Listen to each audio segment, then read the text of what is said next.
দর্শক, গুরুত্বপূর্ণ একটি খবর। বিএনপি কয়েকটি প্রতিষ্ঠানকে নির্বাচনী দায়িত্ব না দিতে বলায় জামাত উদ্বেগ প্রকাশ করেছে। তারা বলেছে যে ইসলামী ব্যাংক, আল আরাফা ইসলামী ব্যাংক, ইসলামী ব্যাংক হাসপাতাল, ইবনে সিনা হাসপাতাল সহ বিভিন্ন সেবামূলক এবং অরাজনৈতিক প্রতিষ্ঠানের কর্মকর্তা কর্মচারীদের জাতীয় নির্বাচনের দায়িত্ব না দেওয়ার বিএনপির অযৌক্তিক এবং অমূলক দাবির বিষয়ে উদ্বেগ প্রকাশ করেছে জামাতে ইসলামী।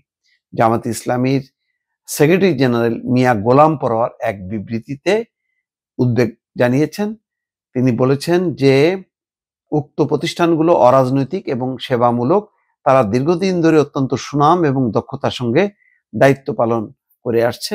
এই দাবি, বিএনপির এই দাবি রাজনৈতিক উদ্দেশ্য প্রণোদিত, অযৌক্তিক এবং সম্পূর্ণ অগ্রহণযোগ্য। এর পেছনে কোনো যৌক্তিক কারণ নেই। তো আসলে এই প্রতিষ্ঠানগুলো যেভাবে হোক না কেন জামাত ইসলামীর সাথে একটা সংযুক্তি আছে, এটা বলার অপেক্ষা রাখে না। এখন বিএনপির এই আবেদন নির্বাচন কমিশন নিশ্চয়ই চিন্তা করবে।